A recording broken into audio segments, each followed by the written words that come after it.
Welcome to the Yukon in North 61. This is my third time trying to film this video because this is something new for me, this split screen, but this is kind of fun. So we're going to go out hopefully sheep hunting, unless the weather gets really bad. It's snowing. It wasn't supposed to snow today. We were waiting for it to dry out. We're going to take the Janu, and the sheep are coming down. So it's kind of an interesting time to consider going out. Hopefully we'll run into a sheep. So we'll see how that goes. But today, on a nice snowy day, a day off, I'm thinking about something people have asked me about the difference between the different .30 calibers, and I think there's a lot of curiosity. So the three main modern calibers, .30, which shoot a .30 caliber bullet, which is .308 inches wide, are the .308 Winchester, the .30-06 Springfield, and the .300 Win Mag. And the oldest one of these is the .30-06. And let's just take a look at what these look like side by side. And this is where I've gone wrong with my video, so I'm just going to make sure I got these right. So this is the .308 Winchester, and if I keep my hand right there, you'll be able to see it. Here we go. So the .308 Winchester,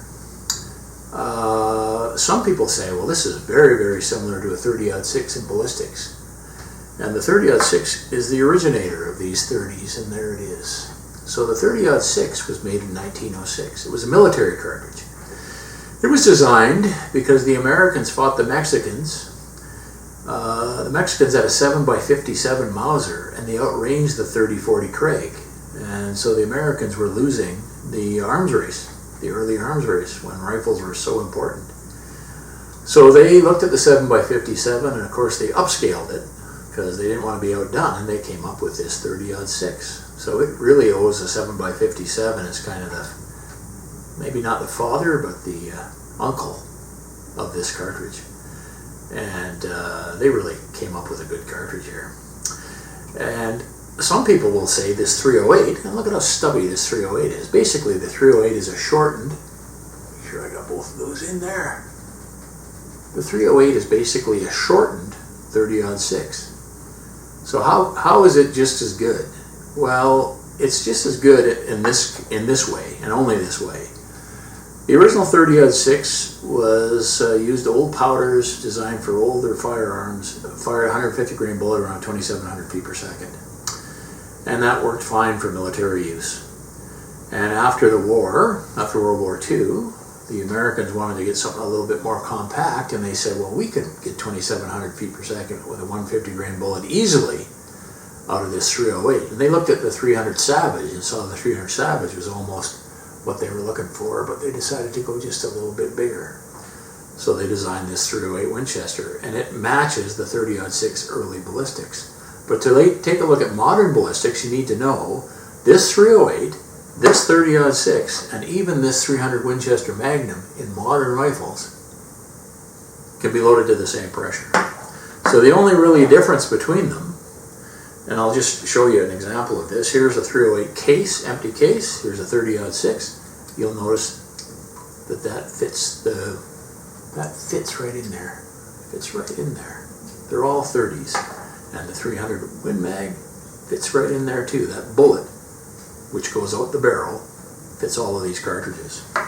So the difference between these cartridges, the main difference is capacity. And I'm just going to drop you down here and we'll take a look at what that means. So, how does that affect the ballistics of these, the potential ballistics of these cartridges? So the .308 Winchester has a 54 grain capacity. It'll hold 54 grains of water. The .30-06, about 68. And this will change a little bit depending on what cases you're using. This is a kind of good average. 90 grains for the .300 Win Mag. What does that work out for as a percentage? If we use a ratio of 1 for the .308, the .30-06 is 1.26 times or 26% more capacity.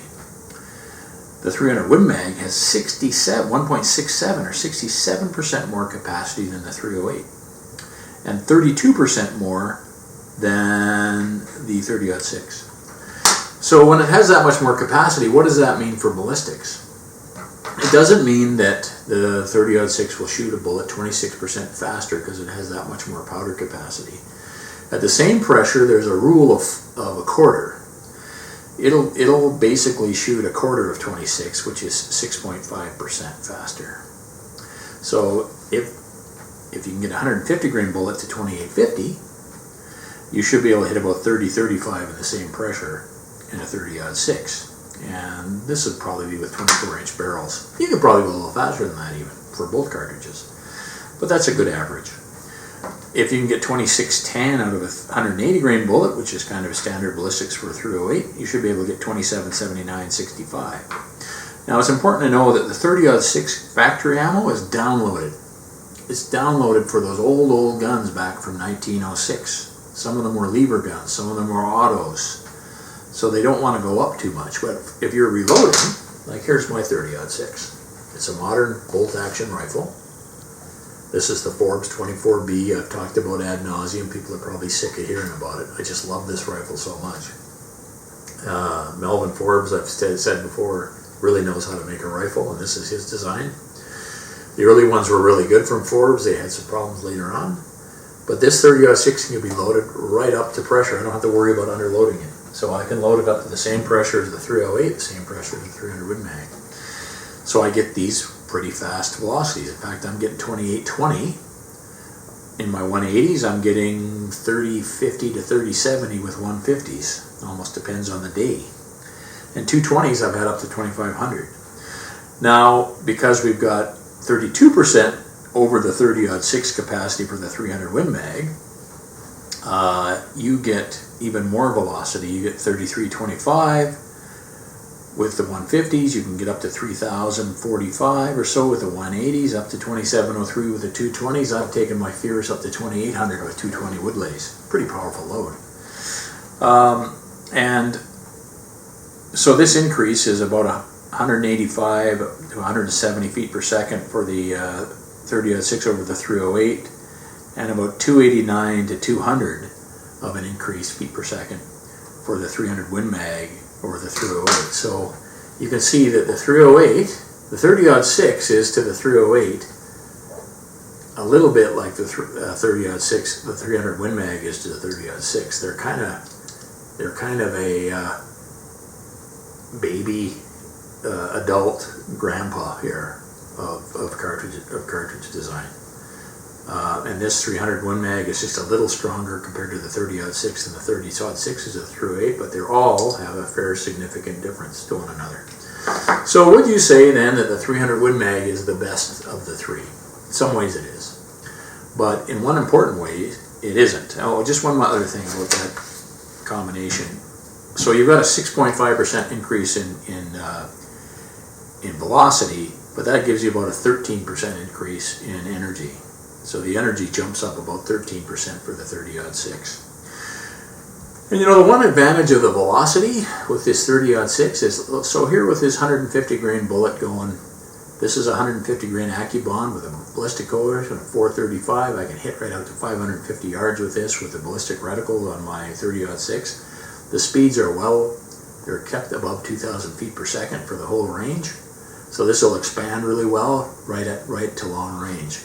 The 308, when you slow that baby down to about 2,800, even if you use that high ballistic coefficient, you start getting a little slow speeds for expansion at long range.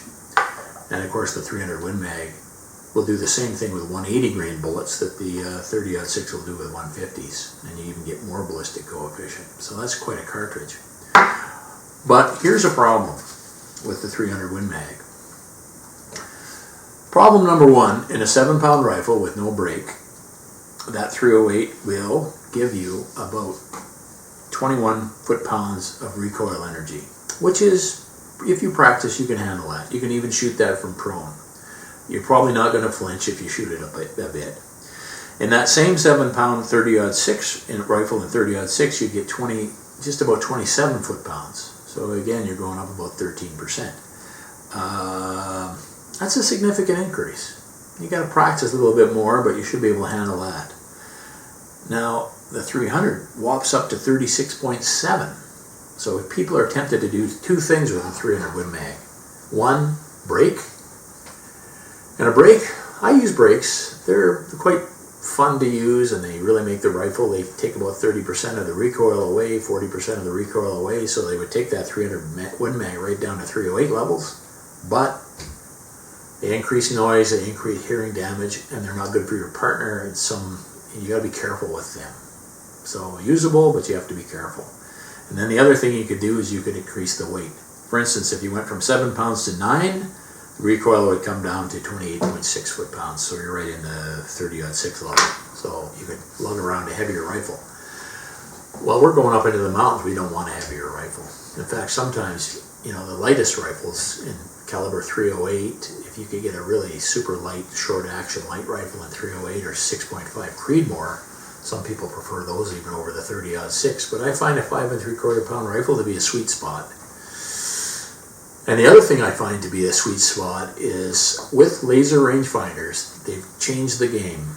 Back when I was growing up, the way to shoot long range was to go with velocity. So the 7mm Rem Mag, the 300 Win Mag was the way to go, because you sped this up, you flattened your trajectory, which allowed you to get away with ranging errors, because you didn't know how far something away was.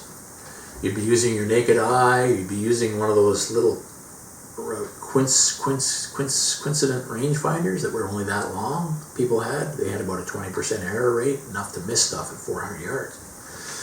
So the way to shoot long range, Hagel talked about this, was to have a really flat trajectory and to use to increase the point blank trajectory as much as possible so you can get 400 yard hits.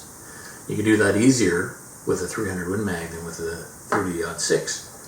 However, with laser rangefinders, repeatable click turrets, and ballistic reticles, this 30-06 has just jumped right back into the fray, where I'm now shooting at 550 yards, and I very, very seldom miss at the gun range. I'm right where I want to be, because I'm using the absolute precision of that laser rangefinder and the ballistic reticle on this G4 reticle from the Razor from Vortex.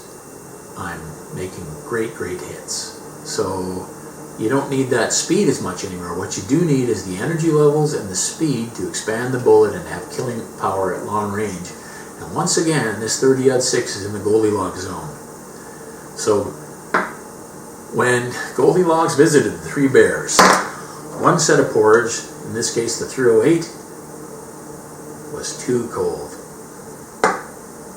One set of porridge, in this case the 300 Win Mag, was a little bit too hot. But one set of porridge, this 30-06, is just right. So you can buy and have fun with all the 30s. I own all three of them. I've got the 308 and a Savage 99. I've got the 300 and a Fierce. But if I was going to pick one rifle, this is your just right Goldilocks caliber. And it's even better now with laser rangefinders than it was 30 years ago. How many things get better with age? Wine and the 30-06. Thanks for watching.